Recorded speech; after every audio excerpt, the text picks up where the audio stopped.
Scholastic Audio presents Refugee by Alan Gratz. Read by Michael Goldstrom, Kyla Garcia, and Asaf Cohen.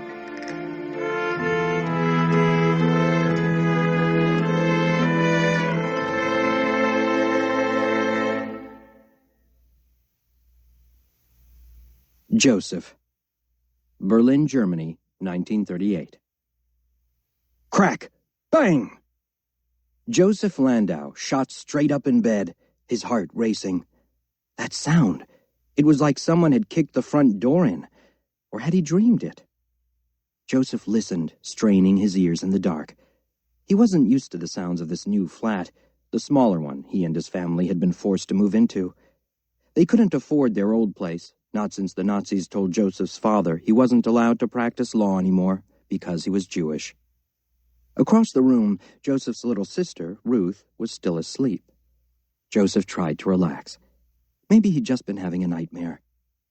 Something in the darkness outside his room moved with a grunt and a scuffle.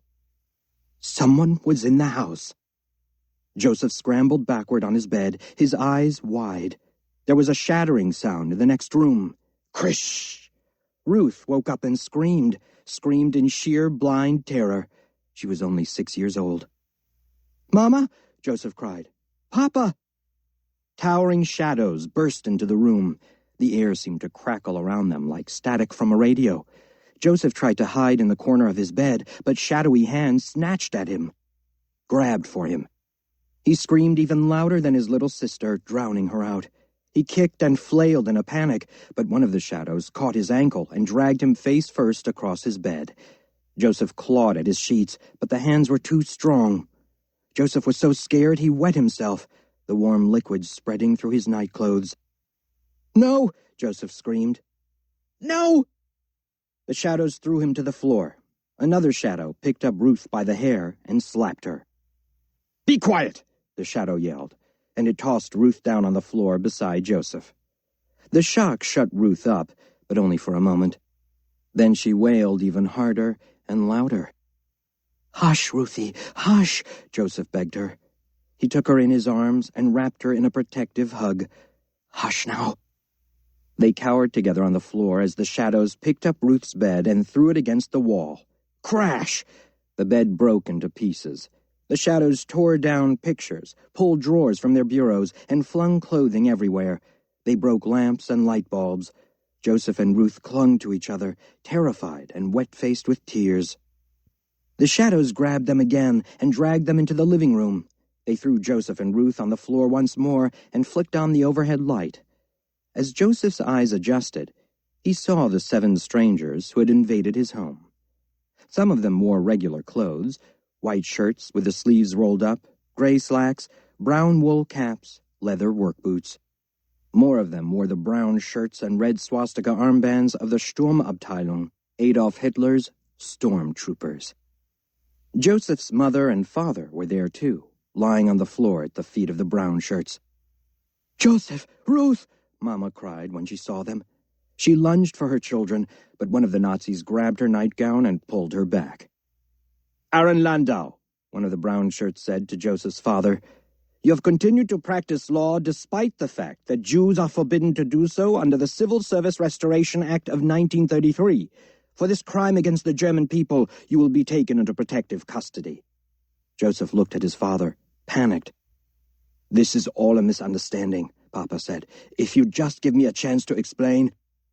The brown shirt ignored Papa and nodded at the other men.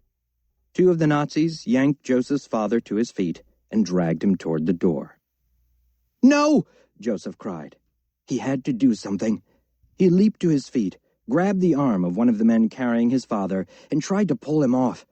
2 more of the men jerked Joseph away and held him as he fought against them. The brown shirt in charge laughed. "Look at this one," he said, pointing to the wet spot on Joseph's nightclothes. "The boy's pissed himself." The Nazis laughed, and Joseph's face burned hot with shame. He struggled in the men's arms, trying to break free. "I'll be a man soon enough," Joseph told them. "I'll be a man in 6 months and 11 days. The Nazis laughed again. 6 months and 11 days, the brown shirt said. Not that he's counting. The brown shirt suddenly turned serious. Perhaps you're close enough that we should take you to a concentration camp too, like your father. No, Mama cried. No, my son is just 12. He's just a boy. Please, don't.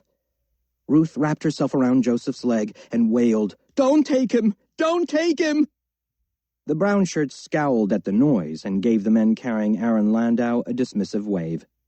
Joseph watched as they dragged Papa away to the sounds of Mama's sobs and Ruth's wails. Don't be so quick to grow up, boy, the brown shirt told Joseph.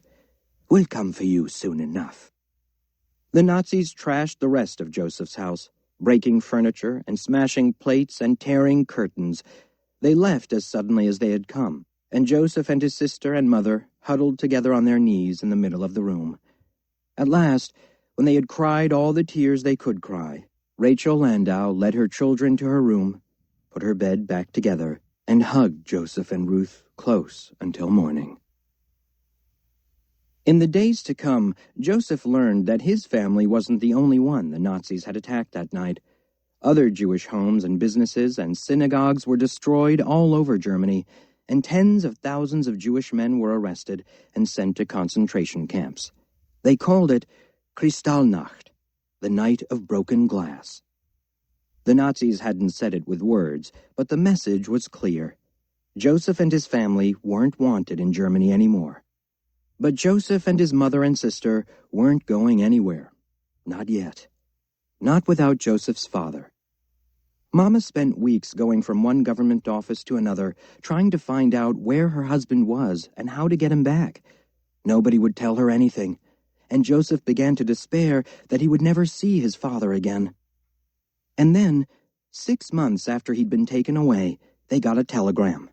A telegram from Papa. He'd been released from a concentration camp called Dachau, but only on condition that he leave the country within 14 days. Joseph didn't want to leave. Germany was his home. Where would they go? How would they live? But the Nazis had told them to get out of Germany twice now, and the Landau family wasn't going to wait around to see what the Nazis would do next.